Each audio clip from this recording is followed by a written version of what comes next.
Welcome to BRK healthy life style with Lakshmi. So gastritis చాలా మంది ఇబ్బంది పెడుతూ ఉంటుంది. అసలు గ్యాస్ట్రిక్ ప్రాబ్లం అంటే ఏంటి? సో రాకుండా జాగ్రత్తలు ఏం తీసుకోవాలి? యాసిడిటీ ఇలా ఇబ్బంది పెడుతున్నప్పుడు తీసుకోవాల్సిన జాగ్రత్తలు ఏంటి? ఉన్న అడ్వాన్స్ ట్రీట్మెంట్స్ ఏంటి? సో మన లైఫ్ స్టైల్ ఎలా ఉండాలి గట్ హెల్త్ బాగుండాలంటే? పూర్తి వివరాలు తెలుసుకుందాం. మనతో పాటు ఉన్నారు ప్రముఖ గ్యాస్ట్రో ఎంట్రాలజిస్ట్ డాక్టర్ శ్రీరామ్ గారు, శ్రీకాకుళపు. వారితో స్పెషల్ చిట్చాట్. డాక్టర్ గారు నమస్తే అండి. నమస్తే అండి. ఎలా ఉన్నారు డాక్టర్ గారు? బాగున్నానండి. All good. ఎస్. అంటే ఓపీ ఎలా ఉంటుంది? పేషెంట్స్ ఎలాంటి పేషెంట్స్ వస్తున్నారు? ఎలాంటి అంటే సీజన్ బట్టి అంటున్నారా? లేకపోతే ఇప్పుడు సమ్మర్. ఇప్పుడు సమ్మర్ సీజన్‌లో ఈ గ్యాస్ట్రోఎంటరైటిస్ ఎక్కువ స్టార్ట్ అయిందండి. అంటే లూజ్ మోషన్స్ గానీ, వామిటింగ్స్ గానీ, ఫుడ్ ఇన్ఫెక్షన్స్ గానీ చాలా పెరిగినాయి. లాస్ట్ మంత్ వరకు కొంచెం వైరల్ ఇన్ఫెక్షన్స్, వైరల్ హెపటైటిస్ ఇవన్నీ ఎక్కువున్నాయి. ఈ మంత్ వచ్చేసి ఎక్కువ మోస్ట్ ఆఫ్ ద కేసెస్ అంతే. లూజ్ మోషన్స్ గానీ, డైరియా అవన్నీ ఎక్కువొస్తున్నాయి ఇప్పుడు. ఇంకా గ్యాస్ట్రిక్ సమస్యలు అవన్నీ అయితే ఆల్ త్రూఅవుట్ ద ఇయర్ ఎప్పుడు కంటిన్యూస్‌గా ఉంటాయి అవి. ఎసిడిటీ గానీ, ఇండైజెషన్, కాన్‌స్టిపేషన్ గానీ, లేకపోతే పైల్స్ ప్రాబ్లమ్ గానీ, లేకపోతే జాండీస్ ఇష్యూస్ గానీ, ఇవన్నీ అయితే కంటిన్యూస్ ఇయర్ లాంగ్ ఉంటాయి. ఈ స్పెసిఫికల్లీ సమ్మర్ సీజన్‌లో ఫుడ్ ఇన్ఫెక్షన్స్, వాటర్ ఇన్ఫెక్షన్స్ ఎక్కువ కాబట్టి నైట్ టైమ్ అడ్మిషన్స్‌లో వచ్చేవాళ్ళు కూడా ఎక్కువ మంది వీళ్ళనే ఉంటున్నారనమాట. ఫుడ్ పాయిజన్ అనేది ఎట్లా అవుతుంది డాక్టర్ గారు? అంటే ఓన్లీ బయట ఫుడ్ వల్లేనా? యాహ్! సో, బేసికలీ టర్మ్ ఏంటంటే food poisoning and food infections 2 types ఉంటాయి. ఫుడ్ ఇన్ఫెక్షన్స్ అంటే ఏంటంటే ఒక బ్యాక్టీరియా మూలంగా మనం బయట ఫుడ్ సరిగ్గా లేకపోవటం మూలంగా, బ్యాక్టీరియా మూలంగా వస్తుందన్నమాట. సో, అట్లా ఏమవుతుందంటే మనం ఈరోజు ఏమన్నా ఔట్ సైడ్ ఫుడ్ గానీ, లేకపోతే ఏమన్నా తిన్నామనుకోండి, ఆ రోజు బానే ఉంటుంది. 1, 2 డేస్ తర్వాత మెల్లిగా మోషన్ స్టార్ట్ అవ్వటము, పొట్ట నొప్పి రావటం ఇవన్నీ ఉంటుందన్నమాట. ఫుడ్ పాయిజనింగ్ అంటే జనరల్లీ మనం అన్నిటికి యూజ్ చేస్తాము. బట్ ఫుడ్ పాయిజనింగ్ ఏంటంటే ఆల్రెడీ నిలువున్న ఫుడ్. ఒక 2, 3 డేస్ ఉన్న ఫుడ్ గానీ, సరిగ్గా ఇప్పుడు హోటల్స్‌లో చూస్తున్నాం. ఇట్లా నిలువున్న ఫుడ్‌లో ఆల్రెడీ ఏంటంటే బ్యాక్టీరియా చాలా ఎక్కువ ఉంటుంది. ప్లస్ ప్రీ ఫార్మ్ టాక్సిన్స్ ఉంటాయన్నమాట. సో, అది తినంగానే వెంటనే అర్థమైపోతది. ఒక 1, 2 అవర్స్‌లో మనకి డిఫరెన్స్ తెలిసిపోతుందన్నమాట. That is called food poisoning. Okay. Food infections are different. ఇప్పుడు టైఫాయిడ్ గానీ, కొలరా గానీ ఇవన్నీ ఈ రోజు మనం తింటే ఒక 2, 3 డేస్ తర్వాత మనకి ఇన్ఫెక్షన్స్ అది వస్తాయి. Food infection. Those are food infections. Okay. Food poisoning అంటే ఆల్రెడీ నిలువున్న ఫుడ్ గానీ, ఆల్రెడీ స్పాయిల్డ్ ఫుడ్ గానీ, అది తినంగానే ఇమ్మీడియేట్‌లీ మనకి తిన్నప్పుడే తెలుస్తుంది. వెంటనే వామిటింగ్ సెన్సేషన్ అవన్నీ వస్తుంది. మోస్ట్ కామన్ ఫుడ్స్ ఏంటంటే ఫుడ్ పాయిజనింగ్‌కి చైనీస్ ఐటమ్స్ గానీ, ఇట్లా నాన్ వెజ్ ఐటమ్స్ గానీ, ఎస్పెషల్లీ సీ ఫుడ్ గానీ, ఇవన్నీ ఏంటంటే నిలువ ఉన్న కొద్దీ ఇన్ఫెక్షన్ రిస్క్ అనేది చాలా ఎక్కువ ఉంటుందన్నమాట. బయట ఫుడ్ మీద అసలు కథనాలు కథనాలు. అవును. అంటే ఎక్కడ తనిఖీలు చేసినా గానీ అసలు ఫుడ్ బాలేదనే పరిస్థితే కనిపిస్తుంది. అవును. కుళ్ళిపోయినవి కూడా పెడుతున్నారు డాక్టర్ గారు. కాస్ట్‌లీ కుళ్ళిపోయిన ఫుడ్. అవును. మనం హెల్త్‌ని పాడు చేసుకోవడానికి వెళ్ళి కొని తెచ్చుకున్నట్లుగా అవును. అనిపిస్తుంది. ఎగ్జాక్ట్‌లీ. యాహ్! ఏం చెప్తారు డాక్టర్ గారు జాగ్రత్తలంటే జనరల్‌గా?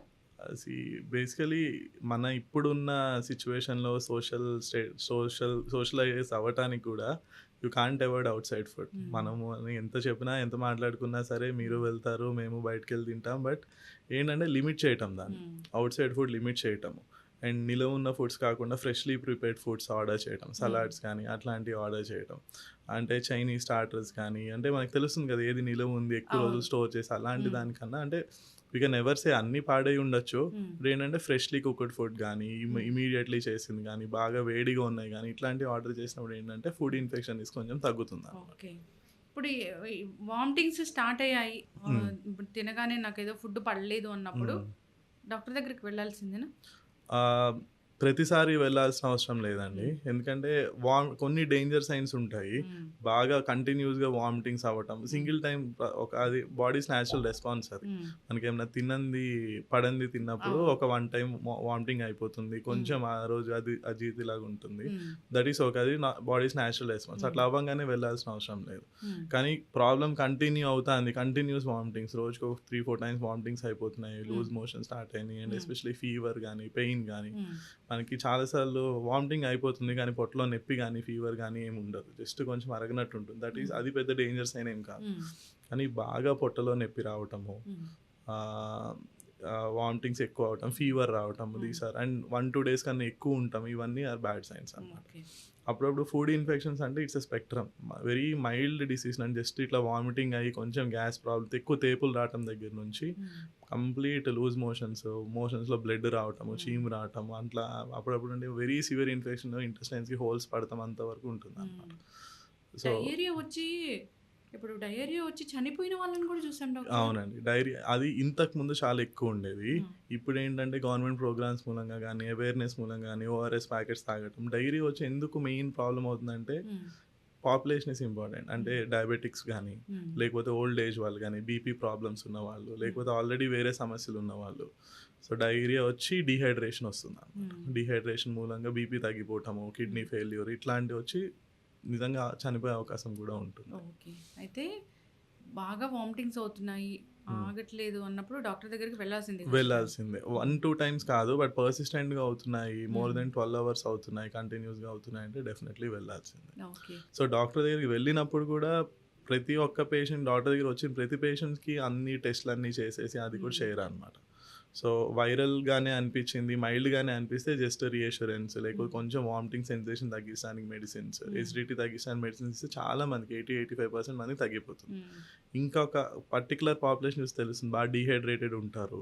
కళ్ళన్నీ సంకెన్ అయిపోతాయి. హ్మ్. స్కిన్ చూస్తే బాగా టంగ్ డ్రై హ్మ్. అయిపోతుంది. యూరిన్‌కెళ్తున్నారా అంటే లేదండి 1 డే అయింది యూరిన్‌కెళ్ళి తగ్గిపోయింది. అట్లా హ్మ్. డీహైడ్రేషన్ అట్లా ఉన్నవాళ్ళు డెఫినెట్‌లీ హాస్పిటల్ అడ్మిషన్, ఇన్వెస్టిగేషన్స్ అవన్నీ హ్మ్. ఉంటాయన్నమాట. యాసిడిటీతోని గూడా చాలా మందొస్తుంటారు. ఎసిడిటీ వల్ల చాలా మందొస్తారు. ఎందుకొస్తదసలది? మోస్ట్ కామన్ థింగ్ ఈస్ ఆ! ఎసిడిటీ ఇప్పుడు ఎట్లా చూస్తే. డిఫైన్ చేస్తాం డాక్టర్ గారు దాన్ని? ఆహ్, ఎసిడిటీ అంటే మెడికల్ టర్మ్స్‌లో we call it dyspepsia. Hmm. Dyspepsia అంటే ఏంటంటే ఎనీ అప్పర్ అబ్డామినన్‌లో సింప్టమ్స్ నొప్పి గాని, గ్యాస్ గాని, హ్మ్. బ్లోటింగ్ పొట్ట ఉబ్బినట్టు ఉండటం గాని, హ్మ్. మంట గాని హ్మ్. దాన్ని ఎసిడిటీ అంటాం. హ్మ్. అంటే నార్మల్ టర్మ్‌లో ఇట్స్ కాల్డ్ ఎసిడిటీ. హ్మ్. మెడికల్ టర్మ్‌లో ఇట్స్ కాల్డ్ డిస్పెప్సియా. హ్మ్. ఎసిడిటీ అంటే మంట, హ్మ్. మంట అనుకోండి. మోస్ట్ కామన్‌గా ఎసిడిటీ అంటే వచ్చేది మంట. హ్మ్. అదే చెస్ట్‌లో అన్నా ఉండొచ్చు, హ్మ్. లేకపోతే అబ్డామెన్ మన హ్మ్. పొట్టలో అన్నా హ్మ్. ఉండొచ్చనమాట. వచ్చి ఏం జెప్తారు లక్షణాలు? వచ్చి హ్మ్. మంట ఉందని జెప్తారు. హ్మ్. ఆకలి వేయట్లేదని చెప్తారు. తినంగానే పొట్ట నొప్పొస్తుంది అని. హ్మ్. రిఫ్లక్స్ తినంగానే గొంతులోకొచ్చేస్తాంది. గొంతులో మంటలాగా వస్తాందని చెప్తారు. హ్మ్. తినంగానే పొట్ట ఉబ్బిందని చెప్తారు. హ్మ్. ఇవన్నీ. కొంతమంది తినంగానే వెంటనే మోషన్‌కెళ్ళాలని చెప్తారు. హ్మ్. ఇవన్నీ సింప్టమ్స్ హ్మ్. ఉంటాయన్నమాట. ఎందుకొస్తది డాక్టర్ గారు? ఆహ్, ఎసిడిటీ అనేది ఇట్స్ ఏ 2, 3 రీజన్స్ ఉంటాయి. హ్మ్. ఫస్ట్ వచ్చేసి ఫుడ్ హ్యాబిట్స్. హ్మ్. మనకి బాడీ ఎట్లా అంటే నేచురల్ టైమింగ్స్ ఎవ్రీ 7 అవర్స్‌కి, 8 అవర్స్‌కి ఏదో ఒకటి హ్మ్. వెళ్తూ ఉండాలన్నమాట హ్మ్. లోపలికి. సో, ఫుడ్ ఇర్రెగ్యులర్ టైమింగ్స్‌లో ఉన్నా సరే హ్మ్. First thing. సెకండ్ థింగ్ ఇందాక అనుకున్నట్టు ఔట్ సైడ్ ఫుడ్ గానీ, హ్మ్. మిర్చి, మసాలా ఎక్కువున్న ఫుడ్స్ గానీ హ్మ్. తీసుకున్నప్పుడు. హ్మ్. సెకండ్ థింగ్ ఎక్సెస్‌గా హాట్ ఫుడ్ బాగా వేడి వేడిగా ఉన్నయి ఎక్కువ తినటం గానీ. హ్మ్. ఇవి గాకుండా ఆల్కహాల్, హ్మ్. స్మోకింగ్, స్పైసీ ఫుడ్, హ్మ్. బాగా బయట out side food biryanis, masalas ఇవన్నీ తింటాం. హ్మ్. ఇవన్నీ అన్నమాట. తింటే అది ఇంటెస్టైన్‌లో ఏదో జరుగుతదా? అది అది తిన్నప్పుడు ఏమవుతుందంటే లోపల మన మ్యూకోసల్ లైనింగ్ ఉంటుంది గానీ, హ్మ్. లోపల పొర ఉంటుంది కదా! అది హ్మ్. మెల్లిగా డ్యామేజ్ అవుతా హ్మ్. ఉంటుందన్నమాట. అదర్ రీజన్స్ వచ్చేసి టాబ్లెట్స్ కొన్ని రకమైన టాబ్లెట్స్ గానీ, హ్మ్. యాంటీబయాటిక్స్ గానీ, పెయిన్ కిల్లర్స్ గానీ, హ్మ్.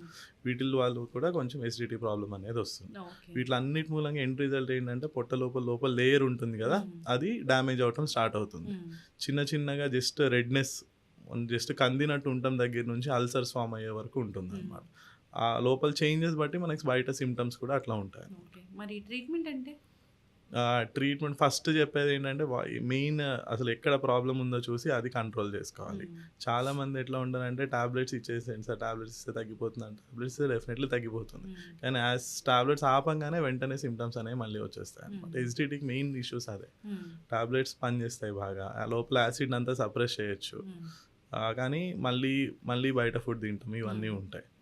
ఫుడ్ ఇన్ఫెక్షన్స్ గానీ, హెచ్ పైలోరీ అనే ఒక బ్యాక్టీరియా ఉంటుంది. హ్మ్. అది మోస్ట్ కామన్‌గా మన స్టమక్‌ని ఎఫెక్ట్ చేసి హ్మ్. దానిలో అసిడిటీని ఇంక్రీజ్ చేస్తుందన్నమాట. హ్మ్. Only out side food, contaminated water మూలంగా వస్తుంది. H pylori. H pylori yes. చాలా చెప్తారు డాక్టర్ గారు. ఇంకా వర్షాకాలం అయితే ఎక్కువగా చెప్తారు కదా! ఈ బ్యాక్టీరియా అవును. గురించి. వర్షాకాలం అంటే ఇట్స్ ఎ ఫుడ్ బోర్న్ హ్మ్. ఇన్ఫెక్షన్. హ్మ్. ఈ హెచ్ పైలోరీ మూలంగా ఏంటంటే నార్మల్ ఇన్ఫెక్షన్స్ లాగా ఫీవర్ రావటం అట్లా ఏమి ఉండదు. హ్మ్. హెచ్ పైలోరీ ఏం చేస్తుందంటే పొట్టలోకెళ్ళి పొట్ట లోపల యాసిడ్ అవుట్‌పుట్‌ని ఇంక్రీజ్ చేస్తుంది. హ్మ్. సింపుల్. పొట్ట లోపల యాసిడ్ అవుట్‌పుట్‌ని ఇంక్రీజ్ చేస్తుంది. హ్మ్.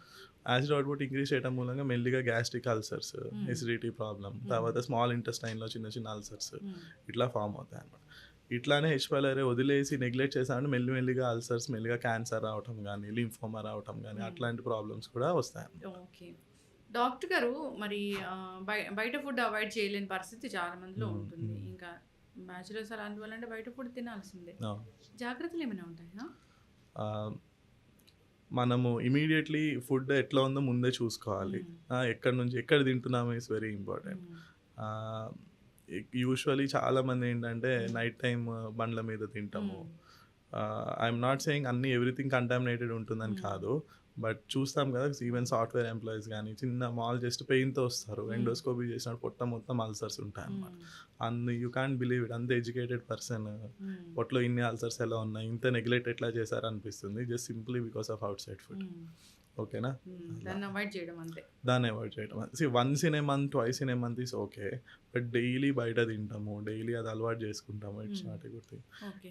మేము ఎక్కడ చూస్తా అంటే పేషెంట్స్‌కి హ్మ్.